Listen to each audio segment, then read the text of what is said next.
Bonjour, bienvenue pour cette émission des chrétiens orientaux. Nous sommes en Arménie, voici le monastère de Gerhard. C'est l'un des rares monastères qui est resté ouvert pendant la période soviétique. Malgré tout, l'ensemble de ces moines est obligé de quitter la vie monastique, sauf un qui est resté ici. Alors aujourd'hui, je vous propose de découvrir l'histoire de l'église arménienne pendant toute cette période, ce martyre, mais surtout de voir comment elle renaît, comment est-ce qu'elle se reconstruit après ces années noires.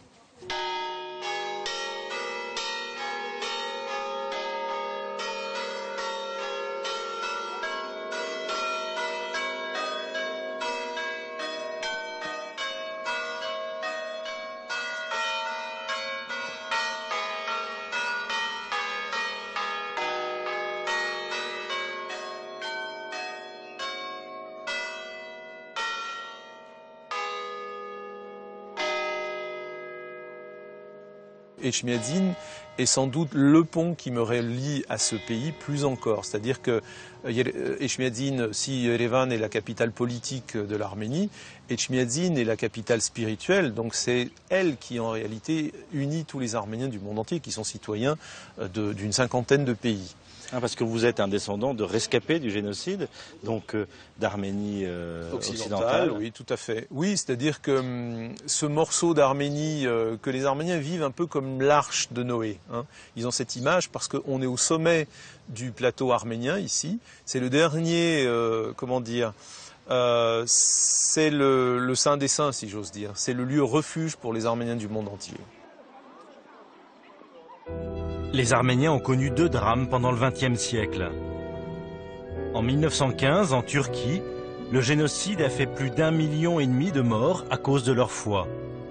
Le Saint-Siège d'Etchmiadzin sert de refuge pour certains rescapés. En 1920, l'Arménie est rattachée à l'Union soviétique. Ses dirigeants tenteront pendant 70 ans d'éliminer la foi chrétienne, ancrée dans le cœur des Arméniens depuis l'an 301, date de la conversion de la nation. Le 2 décembre 1920, l'Arménie est soviétisée.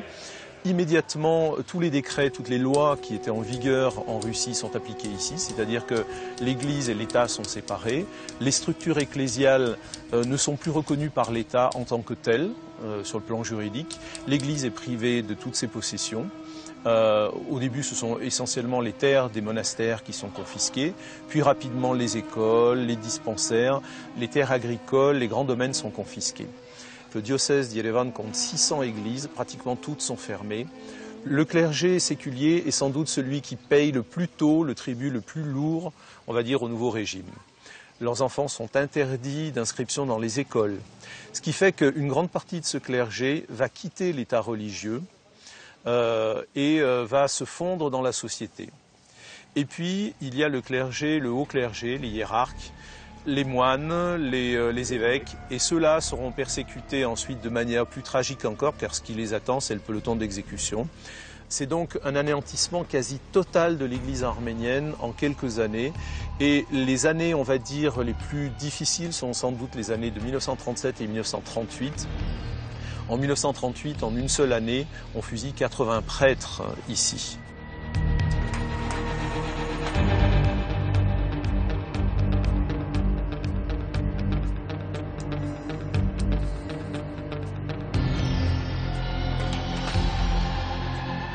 Le gouvernement soviétique décide de détruire une grande partie des églises. En 1938, toutes les églises sont fermées au culte. Dans le centre d'Erevan, seule la chapelle de la Mère de Dieu survit aux démolitions. Elle est aujourd'hui en pleine renaissance. 70 ans en arrière, il y avait encore une église paroissiale très importante. À côté de cette petite chapelle. Autour de cette chapelle, on avait construit une église, vraisemblablement à la fin du XVIIIe et au début du XIXe siècle. Une église qui a été détruite en 1932-33. Les habitants du quartier, les très vieux habitants du quartier racontent que personne ne voulait s'attaquer à l'église, qu'un soldat russe était monté au sommet de la coupole et qu'au moment où, avec une chaîne, il a essayé d'abattre la croix, à ce moment, il a chuté, il est mort. Et on dit que voilà, cet événement a aussi contribué au sauvetage de l'église. Après cela, donc, on a détruit effectivement le bâtiment qui enserrait l'église et qui faisait de cette petite église une église plus vaste. Mais on a laissé ce qui est le plus vieux bâtiment de Yerevan. Et c'est au nom, on va dire, de cette ancienneté qu'on a pu sauver cette petite chapelle.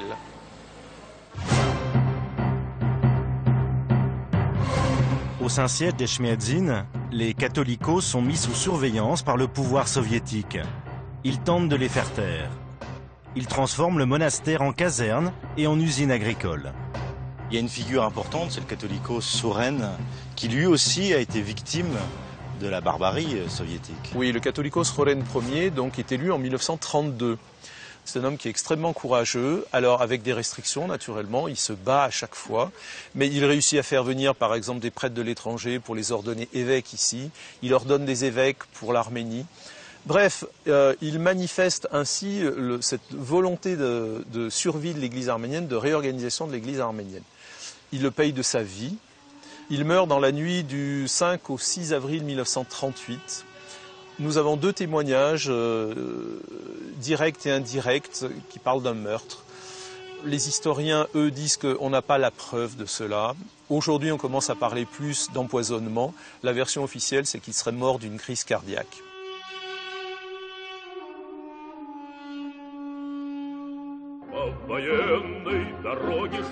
Dans les années 30, les procès de Moscou sont le signal de purges massives dans le Parti communiste et l'Armée rouge avec des milliers d'assassinats et de déportations au goulag. Un plan quinquennal de l'athéisme est adopté avec le slogan « Plus de Dieu ».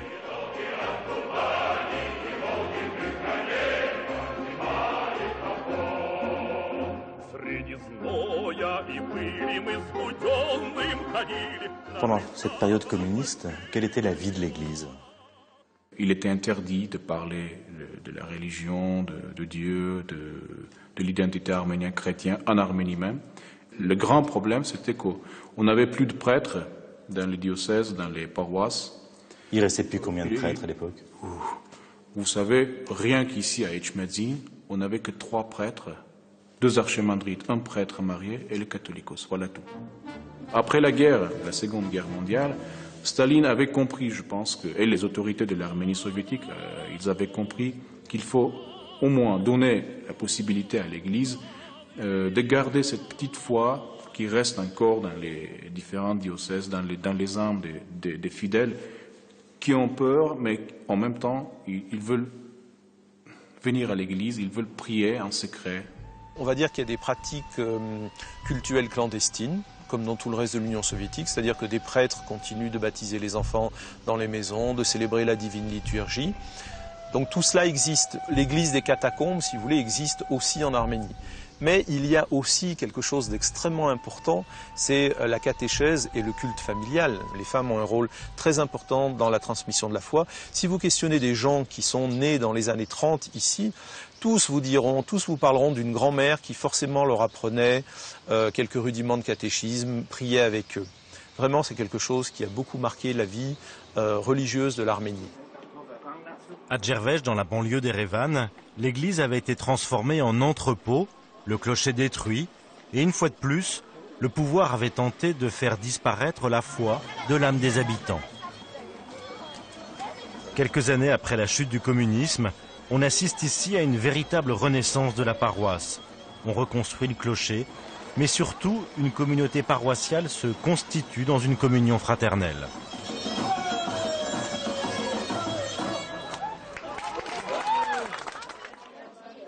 Les fidèles découvrent aussi la prière et la divine liturgie.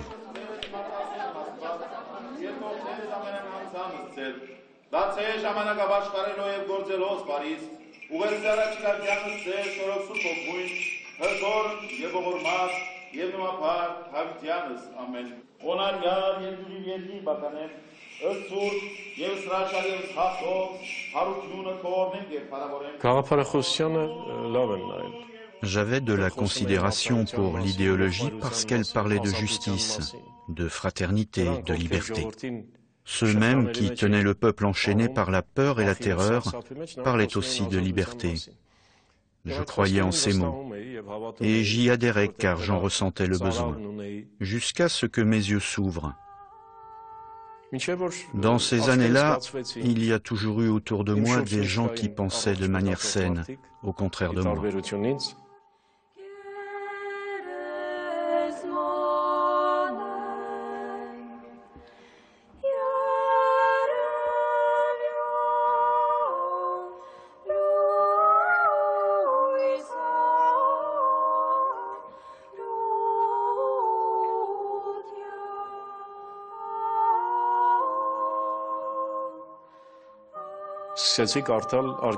J'ai commencé à lire des œuvres relevant de la littérature interdite, comme l'archipel du Goulag de Solzhenitsyn.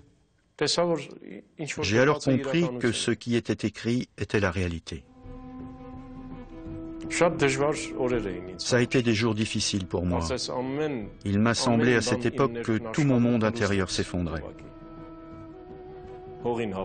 Ces années étaient véritablement difficiles car tous mes idéaux avaient été ramenés au niveau du sol, à raser. Il m'a fallu bien du temps pour émerger de ce champ de ruines. J'étais alors un adulte âgé de 30 ans, mais je voulais descendre dans la rue et agir comme un adolescent. Je voulais par exemple brûler le portrait de Brejnev. J'avais des envies de cette sorte, ma déception était telle. Grâce à Dieu, j'ai rencontré des gens qui savaient ce qu'ils faisaient. Mes yeux se sont ouverts et j'ai compris de manière plus profonde que pour l'Arménien que j'étais, la Sainte Église apostolique arménienne était indissociable de mon être.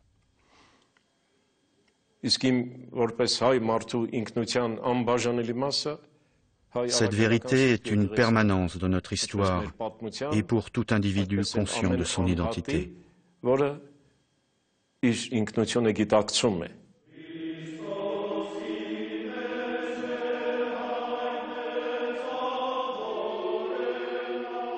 Pour moi, la foi et la chrétienté étaient encore des notions que je ne savais pas. Et j'ai découvert ici à Etchmadzin, c'était le dimanche, il y avait la messe, la liturgie, et j'ai participé à la messe.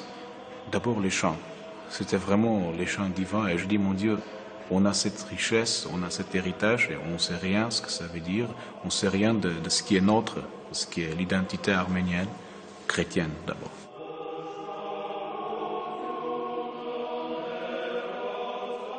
Comment est-ce que vous avez eu la vocation de devenir prêtre? Ma mère était très heureuse, il faut dire, parce que je crois qu'au fond, elle est toujours croyante. Mon père, il se doutait un peu parce que, vous savez, c'était un homme qui travaillait dans l'usine communiste. Et à cette époque, dans les usines communistes, il y avait une mission spéciale par les collaborateurs du parti communiste, de faire les gens les vrais communistes, c'est-à-dire leur expliquer les principes et, disons, entre guillemets, la foi et la doctrine du parti. Alors, c'était un homme qui connaissait assez bien la théorie et l'idéologie communiste. Donc, pour lui, c'était une surprise de découvrir que son fils va devenir, pas prêtre forcément, mais il va faire ses études au séminaire. Ce que j'ai découvert vraiment, c'était que dans l'âme de chaque Arménien, il y a cette bougie, disons, cette cierge de la foi chrétienne, et il faut l'allumer simplement, c'est tout.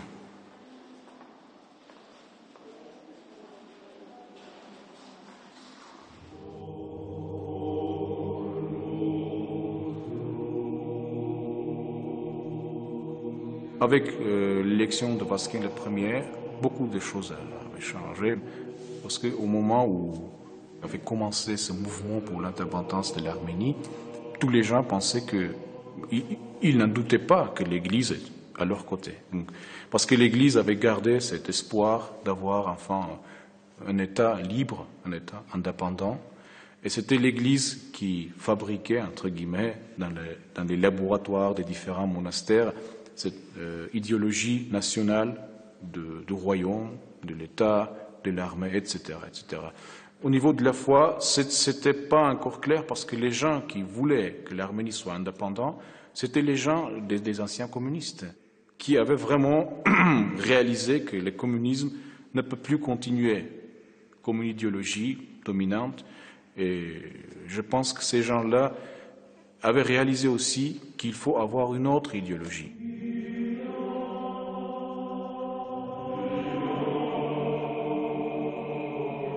Vazquene Ier, c'est vraiment l'homme qui aura permis la renaissance de l'Église. Un fin diplomate, effectivement. Alors c'est un homme qui a une culture très européenne. Alors Cholekjian et son prédécesseur sont formés à l'école russe, on va dire. Ils sont nés dans l'Empire russe et ont grandi dans le contexte, on va dire, de la Russie tsariste, autocratique.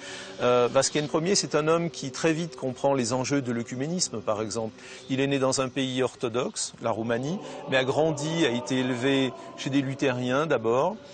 Et puis il y aura Vatican II, où on envoie les premiers observateurs, et Vatican II, c'est l'ouverture et la reprise des liens avec l'Église catholique. Donc Vazquene Ier est à la fois le bâtisseur, celui qui va reconstruire l'Église de l'intérieur, mais c'est aussi un grand voyageur, c'est-à-dire que c'est le premier catholicos qui va sortir des frontières de l'Union soviétique pour aller au-devant de ce qui est désormais une réalité. D'ailleurs, il le dit très vite, il dit « la diaspora est désormais une réalité ».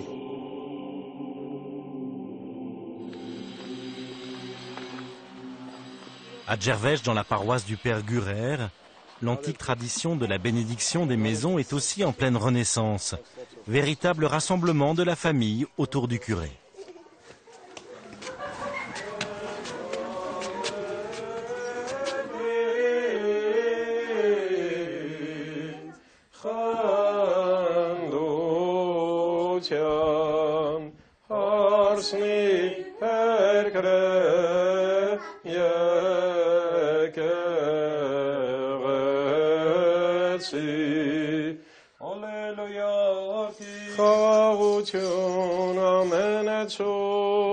Amen, Alleluia, Alleluia, Alleluia. Ortnestin եւ սրբեսtin ջուրս հացս աղս այս նշանավ Սուրբ խաչիս եւ սուրբ ավետարանած եւ աղուրը շնորհիվ անվան փոր եւ որդվո եւ օգուն Երբ ես հավատքի եկա, մի ընկեր ունեի. À l'époque de ma conversion, j'avais un ami.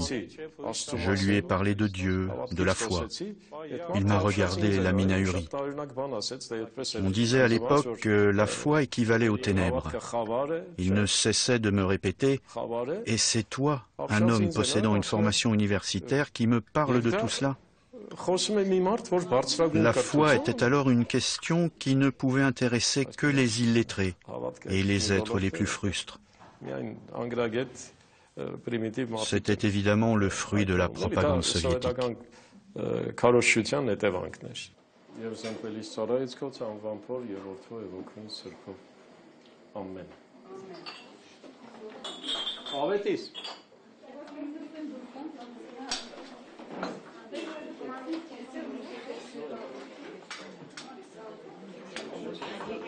L'église n'était pas ouverte pour le culte, mais nous, on allait prier devant les ratchkas. Les gens ne savaient plus rien de la religion à l'époque de l'indépendance. Dans ma classe à l'école, je me suis mise debout et j'ai récité le Notre Père. Tous les enfants étaient émus et mon institutrice s'est mise à pleurer. Je n'imagine pas de vivre sans la foi dans ce monde parfois si cruel. L'homme qui n'a pas de foi ne peut pas vivre dans ce monde.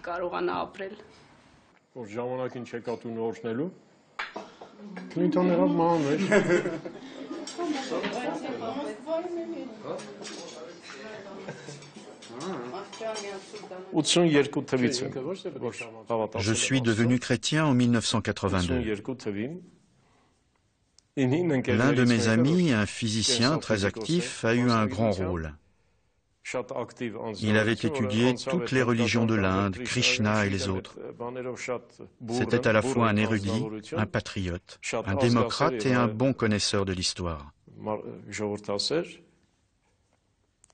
Il vint un jour à la maison, j'étais marié. Ma femme et moi ressentions de vagues sentiments religieux. Nous étions convaincus de l'existence de formes, de force, de puissance.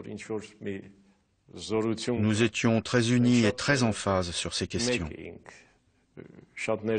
Un jour, il vint avec un évangile sous le bras en nous déclarant « J'ai trouvé tout ce que je cherchais depuis que j'existe ».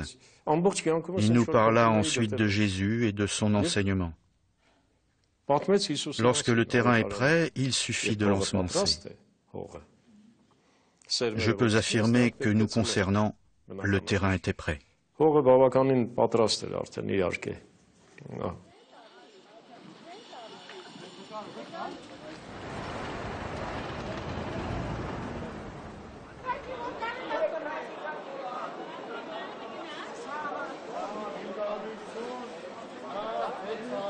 Dans les années 80, la fin des années 80, donc, il y avait la question de l'indépendance de l'Arménie, de Nagorno-Karabakh, il y avait le tremblement de terre, donc ça nous a fait penser un peu aux questions existentielles.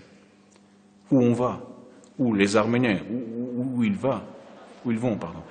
Qu'est-ce que ça veut dire l'identité arménienne? Qu'est-ce que ça va devenir dans 20 ans, dans 30 ans? Donc, je pense que ça aussi, ça nous a orienté un peu de penser aux questions existentielles de notre nation, de notre peuple. Qu'est-ce qu'on va faire après? Il y a un tremblement de terre, il y a la guerre avec les Azéris, il y a la question de Nagorno-Karabakh, il y a la question de notre langue, parce que une quasi-totalité de notre école parlait que le russe. On a eu cette possibilité de penser un peu à nos racines de l'identité arménienne.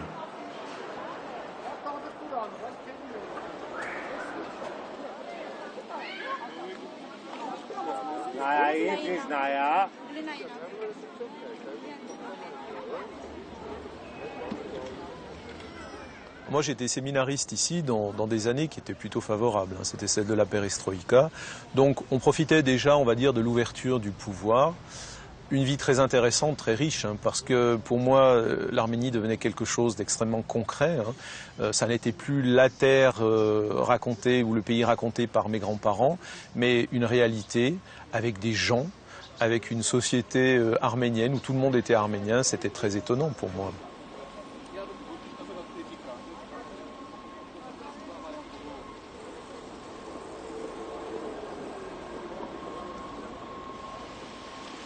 Ma tendance, on va dire, initiale en tant qu'historien, c'était plutôt de m'intéresser au Moyen-Âge. Et puis, tout à fait par hasard, alors que je travaillais dans un fonds d'archives, je suis tombé sur ce qu'on appelait les fonds fermés ou les fonds secrets, auxquels d'habitude les chercheurs à cette époque n'avaient pas accès. Et c'est là que j'ai commencé à découvrir des petites bribes, mais vraiment pas grand-chose, sur la mort du catholicos Roren. Et puis, peu à peu, au moment du mouvement d'émancipation, on va dire des années 88-89, lorsque la revendication de démocratie, d'indépendance a grandi en Arménie, je m'étais dit, voilà, ça serait bien d'écrire une histoire de l'Église arménienne durant cette période.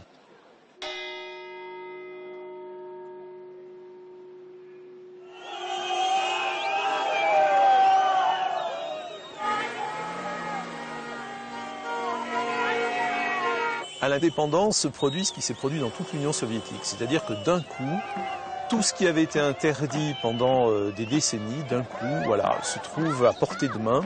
Et là, il y a véritablement un déchaînement, on va dire, de spiritualité, qui va dans tous les sens d'ailleurs. Vous rencontrez dans la rue des Krishna, vous rencontrez des Mormons, vous rencontrez vraiment tout le spectre, on va dire, religieux et interreligieux est présent dans les rues d'Yerevan. Mais une renaissance de l'Église arménienne débutait, il est vrai, sous la perestroïka. Alors, autant les années 60 avaient été difficiles, les années 70, 75, 80 avaient été plutôt bénéfiques pour l'Église arménienne. Ensuite, le mouvement va s'accélérer avec l'indépendance. Alors avec l'indépendance, on peut dire que l'Église devient un des acteurs principaux de la vie publique, si ce n'est l'acteur principal. Le catholicos Vasken Ier, d'ailleurs, joue un grand rôle au moment du référendum pour l'indépendance. Il demande aux gens de voter pour l'indépendance. Il dit « n'ayez absolument aucune retenue ». L'indépendance est désormais à portée de main et il faut choisir la voie de l'indépendance.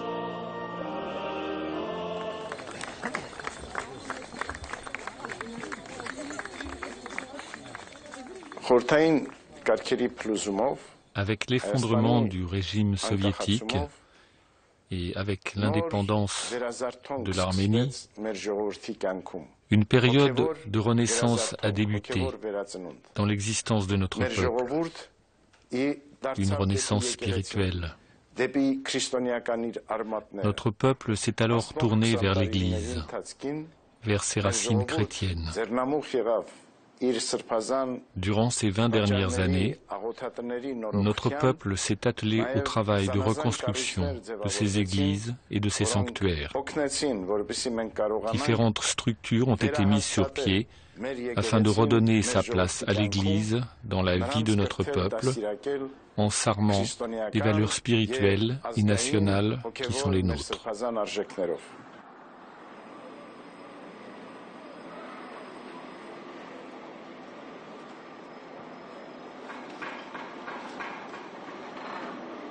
Depuis l'indépendance, avec le Catholicos Vasquen et avec le Catholicos Karekin Ier, il y avait eu une première étape qui avait consisté à récupérer des églises, des monastères qui avaient été éloignés, on va dire, de leur vocation première, qui avaient été confisqués par l'État. Ici, à Gătorghe sous Pasfazadzin, ça a été rendu possible grâce en particulier à la volonté du Catholicos qui voulait vraiment redonner vie à cet ancien monastère et puis aussi à une famille arménienne des États-Unis qui se sont présentés comme des mécènes, on va dire, qui ont permis la reconstruction de cette église.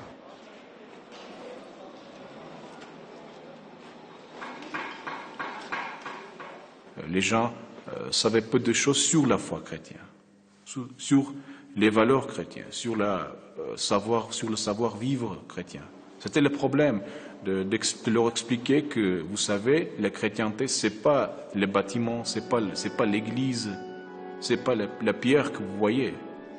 C'est l'âme, c'est l'esprit qui bouge à l'intérieur de l'église, qui donne à l'église une certaine dynamique de la vie, une certaine dynamique de la foi.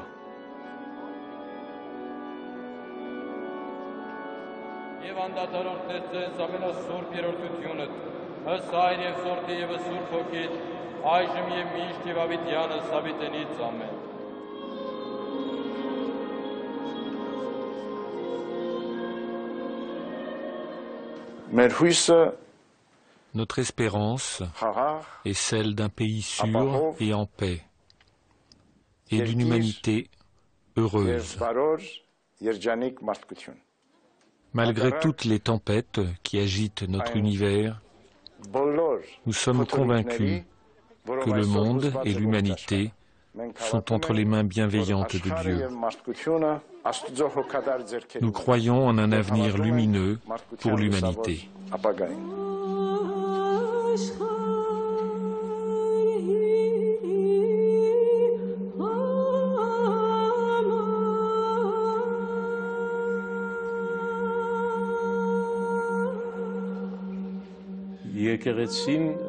L'Église, c'est avant tout l'assemblée des baptisés qui constitue le corps vivant du Christ. Tous sont les pierres vivantes de l'Église vivante. Le Christ en est la tête et nous les membres. Il y a aussi, bien sûr, l'Église faite de pierre. Dans tous les cas, et même si vous tâtonnez et commettez des erreurs, si vous vous présentez sincèrement en tant que serviteur, les gens viennent immanquablement à votre rencontre, car ils perçoivent votre véritable nature. Ils voient l'amour dont vous êtes porteur.